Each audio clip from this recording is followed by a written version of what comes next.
Ang kanilang mga pangarap ay matanggal sa pwesto si VP Sara Duterte, kaya dinadaan nila sa impeachment dahil takot na takot sila kay VP Sara Duterte pagdating ng 2028 national election.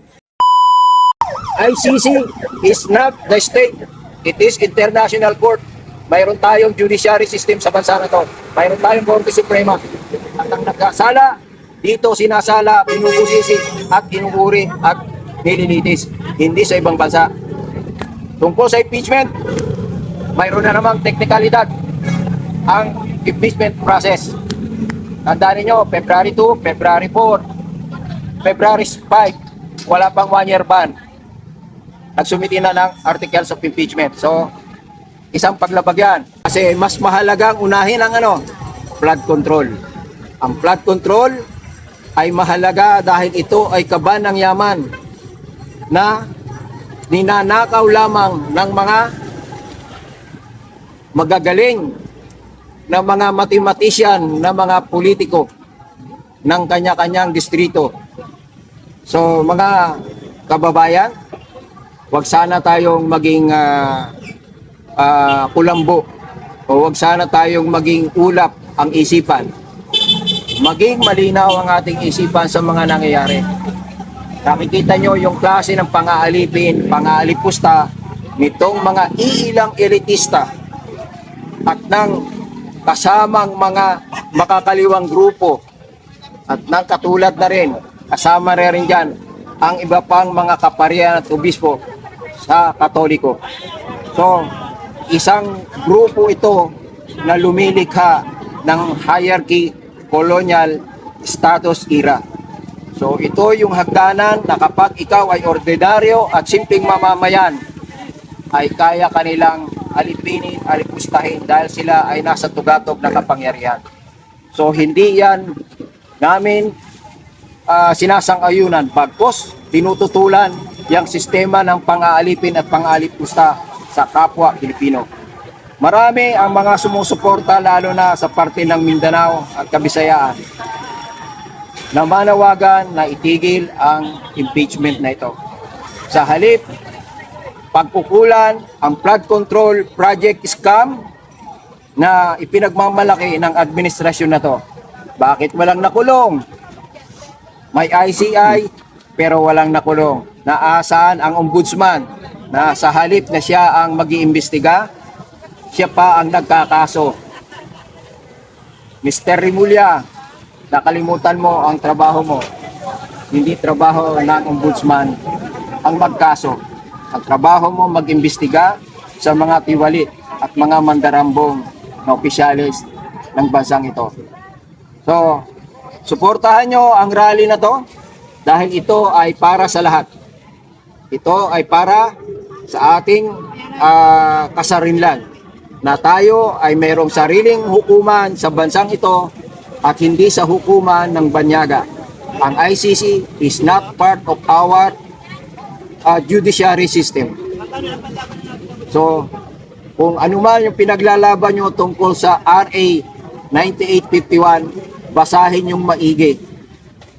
Ang ibig sabihin ng RA 9851 ay pagpuksa o paglipol sa tao o sa mga tao na sistematiko. Hindi pwedeng mai-apply o maikaso yan kay Senador Ronald Bato de la Rosa. At sinasabi rin doon sa 9851 na ang nagkasala nililitis mismo sa kanyang bansa, hindi sa ibang bansa. So maliwanag ang sinasabi, pero yung ibang mga media outlet o yung ibang mga nagtatali-talinuhan, binabaliktad yung pagpapaliwanag. So dapat maging malabo ang inyong pananaw, mas lalo kayong malalabuan. Kung maging maliwanag inyong pananaw, mas mainam. Kasi makakahanap kayo ng solusyon na para ito ay busisiin ninyo. Dahil kung hindi, magiging alipin at maaalipusta ang ating mga karapatan bawat isang mamayang Pilipino, lalo na ang mga ordinaryo at simpleng mamamayan.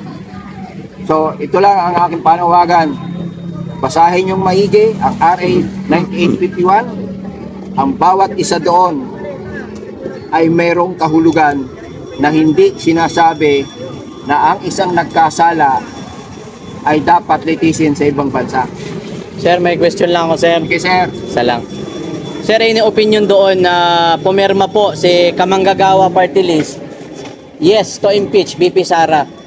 Anong opinion po ninyo? Para sa akin, karapatan niya yon bilang isang congressman. No? Kasi maaring sa isipan niya, gusto niyang malaman kung saan patungo yung impeachment. Pero sa aking nakikita rin sa kanya na yung kanyang eagerness na matuloy ang impeachment na to ay taliwas ito sa kanyang hindi pagkakaunawa do sa Committee on Justice na mayroong political diversity. Oo, sinabi yan ng ating Vice Presidente na yung bloodbath. Pero ang problema, paano ka nga harap sa isang komite na isang aligasyon pero ginagawa ng isang akusasyon o conviction. Yung conviction at akusasyon nila, wala silang mailatag na tunay na ebidensya at tamang testigo para magawa itong isang article of impeachment. All of them are making allegation or fabricated evidences and testimonies ng mga testigo.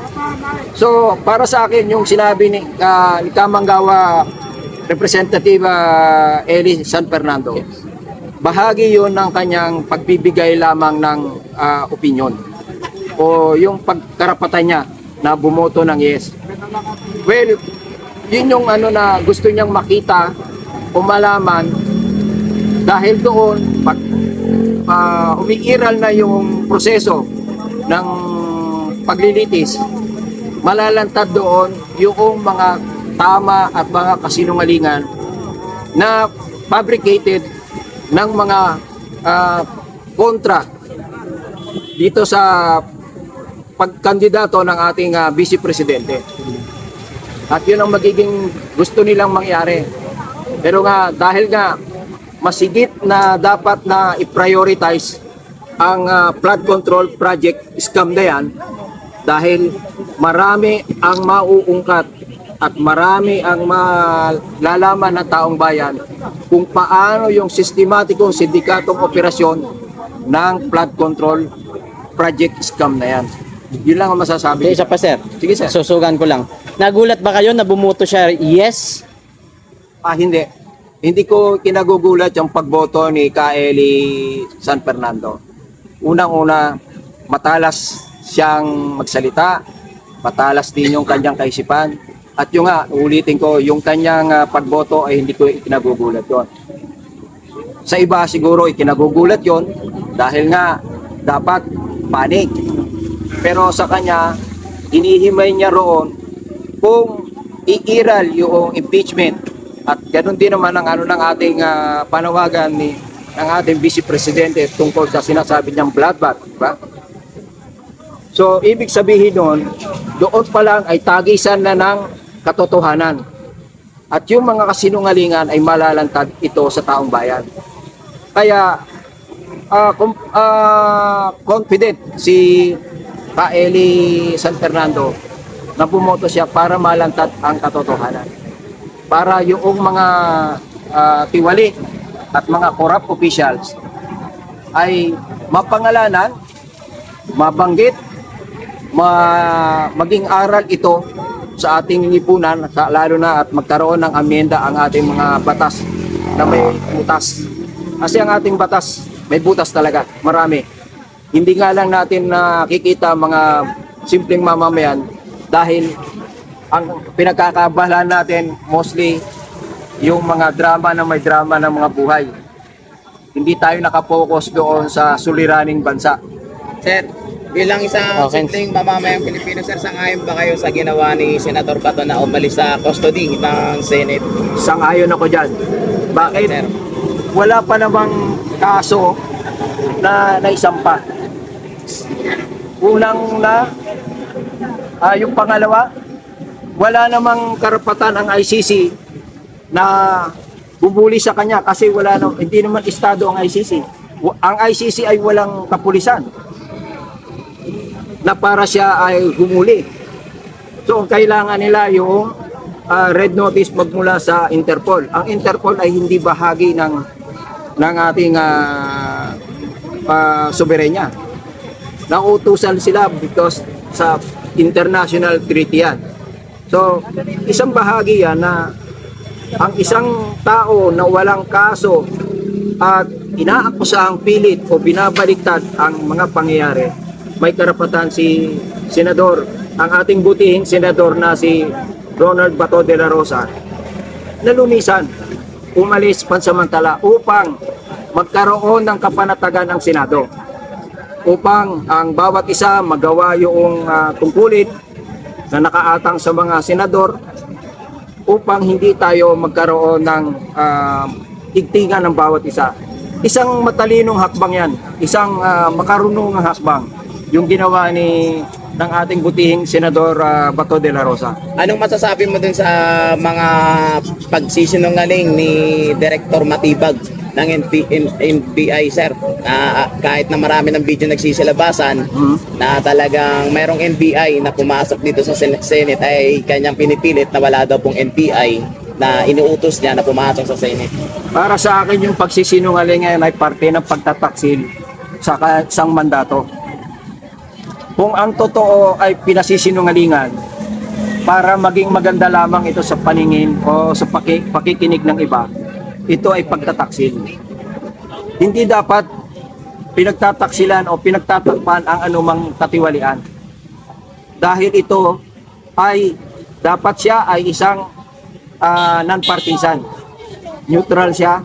Kung alin ang tama, doon siya. At ang isang tulad niya, nasa ganyang sektor o nasa institusyon na yan, may integridad ang humahawak ng isang NBI na direktor. Integridad, hindi prinsipyo. Kasi magkaiba ang integridad sa prinsipyo. Although parehas yan paninindigan. Pero yung paniniwala niya, mali o tama yan, paninindigan niya. Kasi prinsipyo yung pinaiiral niya.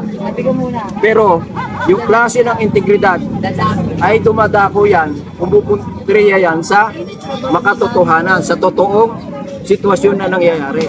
Kaya para sa akin, isang pagtataksil yan na ginagawa niya. Yung pagtatakpan niya ang katotohanan, isang pagtataksil yan. Bakit? Kung sinasabing pagtataksil, nasa poder siya ng pamahalaan. Yan ay mandato na kapag ikaw ay nagsisinungaling, isang pagtataksil yan. Anong gusto mong, bilang isang simpleng mamamayang Pilipino, sir, anong gusto mong mangyari kay Trillanes kaya yung sinasabi ng iba ay siya daw po ang nagdudulo o nagkukos ng kaguluhan sa bansa natin? Kay Trillanes, para sa akin, kung may parusang kamatayan, dapat yan maparusahan ng kamatayan. Kasi parte yan ng pagtatraidor. Yung ipagkanulo mo ang isang mamamayang Pilipino sa ibang dayuhang hukuman ay isang pagtataksil yan. Isang pagtatraidor. Dangan nga lang wala tayo sa panahon ng wartime. Pero pwedeng maparusahan yan sa ganitong klase ng pagtatraidor ay pwedeng maparusahan niya ng reclusion perpetua. Na mababasa nyo rin yan yung pagtatraidor, pwede nyo ma-research yan. So nararapat lang na bitayin si Trillanes, sir.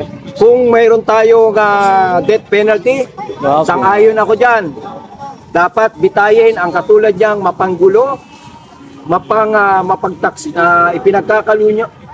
pinagkakanulo niya yung mga tao na mayroon naman tayong hukuman. So dapat yan bitayin. Okay. Sang-ayon ako dyan. Sir, mensahe mo na lang kay Trillanes, last. Mr. Trillanes, total, ikaw naman ang gumagawa ng destabilisasyon sa bansang ito. Sana mapag-isip-isip mo na ang pera, kapag nahahawakan yan, nawawala. Pero ang karangalan o integridad ng isang tao, kahit na nakabaong ka na sa lupa, naaalala yan. Huwag mong gawing sandata ang recognition o yung salapi dahil pag ikaw ay nawala sa mundong ibabaw na to, ang yung mga nilalang o yung mga anak mo, magulang mo, ang siyang magsasuffer ng pagpupuri o yung sa pagkilala sa iyong kamag-anakan. Gusto mo ba na sinasabihan na isang taksil ang isang tulad mo o ang mga Trillanes ay isang taksil na ipinagkakanulo o hudas ng bansang ito? Mr. Trillanes, sana mapag-isip mo po na hindi tama ang maging hudas sa bansang ito. Bagkus, kung totoo para ka sa good governance, gawin nyo po ng maayos. Para sa ganon, maging po tayo, ang bansang ito, mawala yung kaguluhan dahil ikaw rin po ang pasimuno ng kaguluhan. Salamat po, Mr. Trillanes. Thank you, sir. Maliban po sir sa mensahe nyo kay Ito muna tayo. meron ba kayong sabi din? Tong tong tong saho.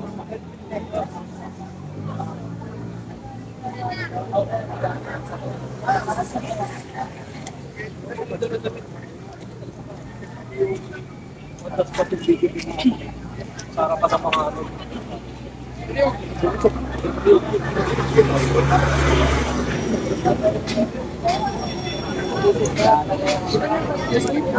Ito mga kababayan, pinangungahan ng mga kapatid natin. Dito sa harap pa rin ay sa inyo. Ibang klase ng paninindigan. Ulan na nabanggit ko, dalawang klase ng mukha ng paninindigan.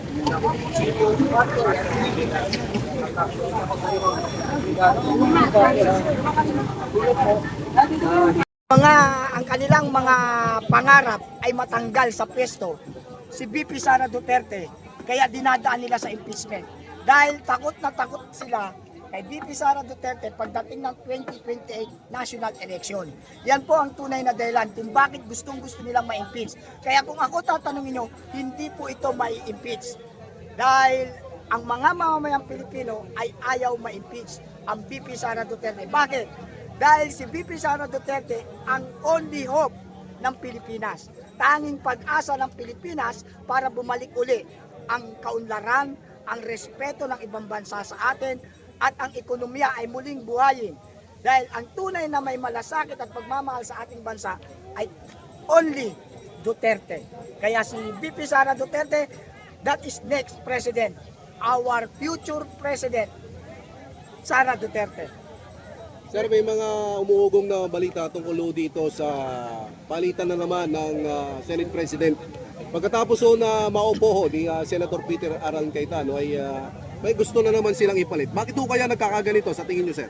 Kasi nga alam nila na si Senator Alan Cayetano, the Senate President, hindi bias.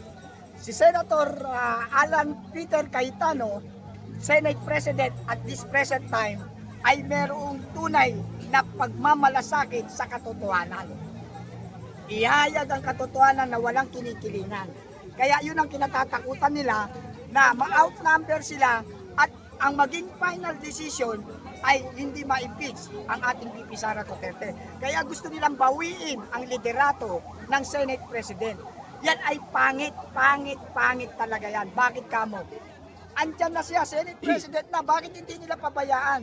Tutal, alam nyo ba, kung hindi si Senator Alan Peter Cayetano ang Senate President, during that time na ina-aresto illegal arrest si Senator Ronald Bato, malamang nakuha yun. Kung hindi si Senate President Alan Peter Cayetano ang Senate President, malamang nasa dahig na si Senator Ronald Bato de la Rosa. Kaya lang, dahil nga sa matalino ito at merong puso para sa katotohanan, hindi niya basta-basta ibinigay ang karapatan ni Senator Ronald Bato de la Rosa sa mga authority. Hinanapan niya ito ng legal document o ng warrant of arrest na bandang huli na diskubre na ito'y peke. Gawa-gawang warrant of arrest. At bakit ibibigay ito? Kaya napakaganda nung yan ay God intervention. Biglaan yan yung pagpapalit ng liderato, biglaan. Bakit nagkaroon ng biglaan pagpapalit? Inallowed ng Panginoon na ang maging Senate President ay si Senator Alan Cayetano. para maproteksyonan ang katotohanan at hindi maibigay sa banyagang husgado si Senator Ronald Bato de la Rosa. Dahil napaka-imposible talaga ito. Ito ay isang malaking bendalo. Bakit ko nasabi?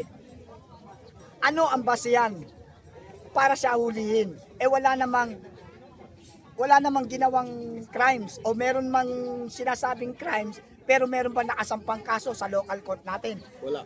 Functional and operational ang ating judicial system. Malaking insulto nga ito sa ating mga hukom, sa ating mga judges, sa ating mga abogado. Kasi pinangunahan nila, kahit walang dokumento, gusto nilang kunin ang isang Filipino citizen para dalhin sa foreign country. Saan ka nakakita ang gano'n na wala namang kaso sa korte natin? At hindi na po tayo miyembro ng ICC. Hindi na po tayo miyembro ng ICC. Kaya wala nang karapatan ng ICC na huliin ang ating senator. Isipin nyo, senator ito, halal ng mamamayan. Hindi ba sila nahihiya na ang isang halal ng mamamayan na senador ay huhuliin at dadalhin sa banyagang korte? Malaking paglabag po yan sa konstitusyon ng ating Pilipinas, sa rules of court ng ating bansang Pilipinas. Meron po tayong sariling soberenya na dapat nating ingatan. At kung sakali mang nadala si Senator Ronald Bato de la Rosa sa dahig, ito po'y magiging habitual system na po. Paulit-ulit na nilang gagawin dahil nagtagumpay sila sa pangalawang beses kung sakali. Kaya hindi po dapat talagang maulit ito. Tama na yung nakidnap na nila si Tatay Digong. Tama na po yun. Andun na si Tatay Digong nagdurusang mag-isa. Dahil nagsakripisyo siya, ibinigay niya ang kanyang kalayaan. At siya, para maiwasan ang gulo, sumama na lang si Pangulong Duterte sa dahig. Pero enough is enough. Tama na po yun. Hindi na po pwedeng masundan. Kung masusundan pa yan, malaki na pong kalukuhan yan. That is violation of our judicial system. Sir, sa ilalim mo ni SP Cayetano, sa tingin nyo, sino ang dapat tumawak ng Blue Ribbon? Sa Blue Ribbon? Opo. Walang iba yan kundi si Senator Rodante Marcoleta. Bakit po, sir? May personal knowledge siya sa flood control project Siya ang unang nag-imbestiga ng ghost project ng flood control DPWH. Si Senator Marcoleta, Rodante Marcoleta. Ang problema, nung marami nang nadidiscover, lumilitaw na ang mga pangalan ng mga involved dito, bigla nilang tinanggal, pinalitan nila. At ang pinalit nila, si Senator Lacson. Dahil kapanalig. Politika po kasi ito, hindi naman po ito usapin ng katotohanan lang Ito ginagawa nila, pamumulitika. Hindi po ito benepisyo sa mga mamamayang Pilipino. Tingnan niyo yung mga kapulisan Damay-damay na kami rito, basang-basa kami sa ulan. Dahil sa usapin na ito. Kaya dapat, tigilan na nila yung impeachment na yan. Ngayon, dahil si Senator Alan Peter Cayetano na, ang Senate President, dapat palitan na rin ang Blue Ribbon na hahawak nito. At walang iba sana, ibalik nila si Senator Rodante Marcoleta dahil may personal knowledge siya regarding this investigation. Dahil ito yung hawak natin ni Senator Marcoleta, ibalik sa kanya para magkaroon ng maayos na labanan. At saka dapat tigilan na yung pamumulitika. Ilabas nila ang katotohanan ayon at base sa ebidensya. Alam mo sa inyo, Sir, kahit Trillanes, sa yung pala ng Banta pa rin sa labang Senado. Trillanes. Yan kay Trillanes, ano yan asong ulol yan Sa totoo lang si Trillanes, hindi naman credible si Trillanes na lumutang dyan. Ano ang katungkulan ni Trillanes ngayon?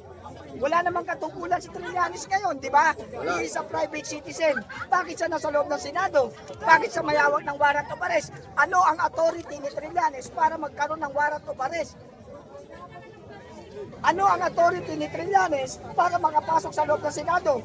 Samantalang tayo, bago pumasok ng Senado, may appointment. Tapos sila bigla na lang papasok. Di ba? Yan ay malaking paglabag na agad dyan sa konstitusyon ng ating bansa. Ang usapin na ito, hindi usapin ng basta politika Usapin na ito na soberenya ng Pilipinas. Pinagtatawanan na tayo ng ibang bansa dahil sa sobrang pamumulitika, lugmok ang ekonomiya ng bansang Pilipinas. Sabi niyo, reaction niya sa ginawa nila kay Senator Bato, yung pagkabol ng NBI kay Senator Bato sa hagdan para mahuli nila. Ang Ang komento ko dyan, kung tutusin, maling Maling-mali ang ginawa ng NBI dyan eh. Bakit nila hahabulin? Kung legal ang kanilang panguhuli, hindi dapat nila hinahabol yan. Kaya tumatakbo si Senator Bato de la Rosa, hindi siya natatakot. Iniligtas na lamang ang kanyang kalayaan dahil alam niya ang mangyayari sa kanya ay kidnapping na naman. Hindi po legal ang ginawang panguhuli kay Senator Ronald Bato de la Rosa. Kaya kung tumatakbo man siya, karapatan niya pong ipagtanggol ang kanyang kalayaan. Bob!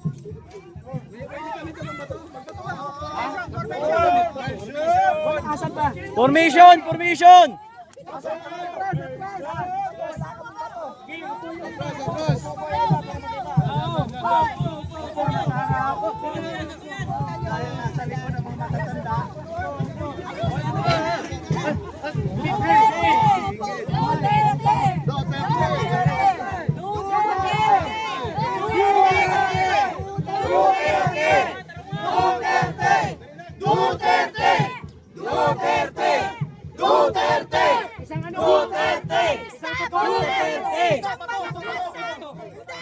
Isang malakas ang sigaw! Senator Bato de la Rosa! Wait! Isang sigaw! Come on! No to impeachment! Okay, 1, 2, 3, go! No to impeachment!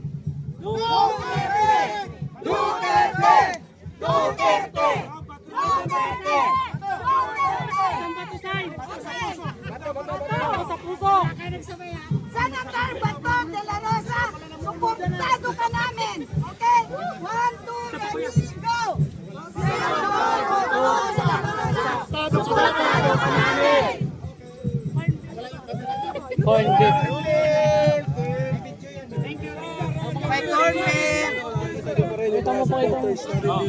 Corn beef, nasa lata na. Baka, ginisa.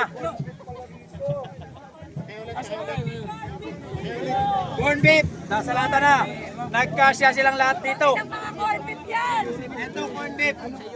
Pinabugbugan na lang! Tapakan mo corn beef. Ulam to. Rambulan na lang! Rambul!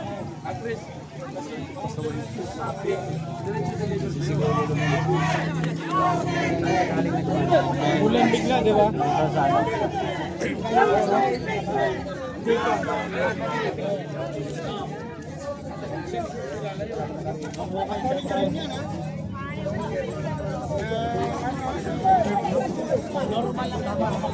Gamitin mo pa to.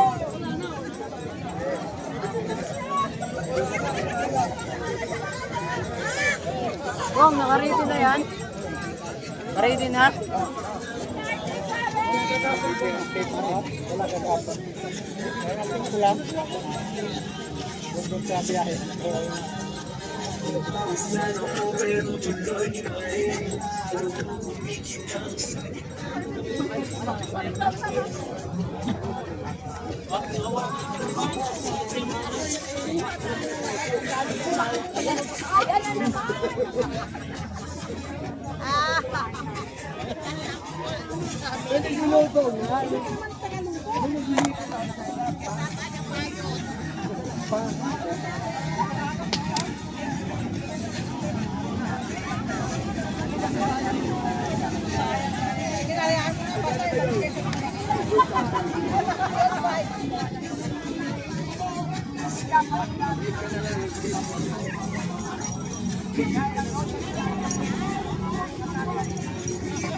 Tol, bukas 10,000 na ako, tol. Bukas 10,000 na ako. Habang ikaw 1 trip pa din, samantalang ako. Bukas 10,000 na ako. Puta.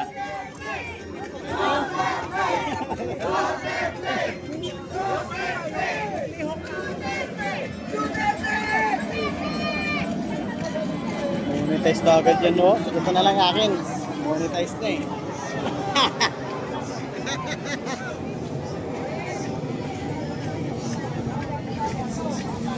Saan ba yan? Ay, putang ina kaya pala. Nag-1 milyon yan, no?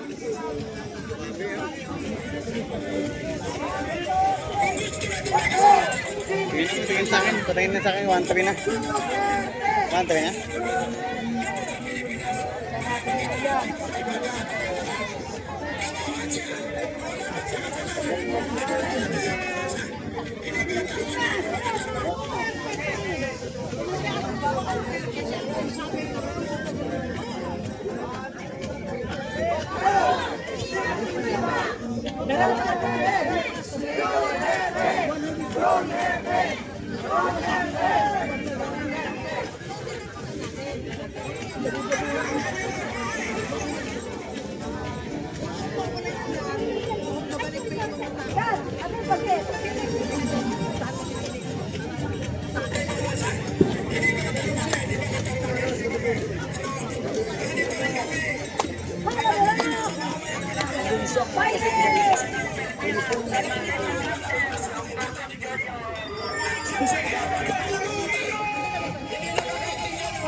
Hulihin si Bato. Hulihin si Bato.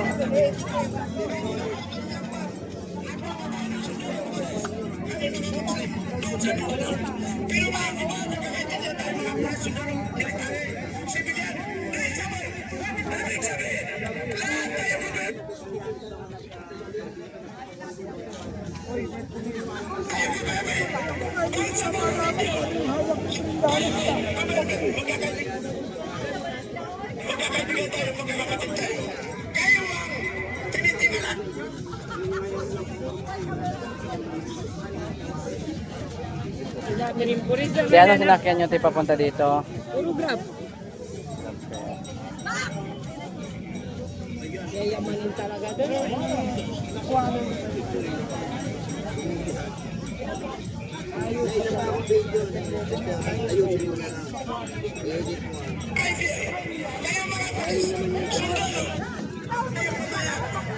Sir. Hulihin si Bato. Hulihin si Bato. Ay, sir. Ha? Ay, yun nga. Kaya pala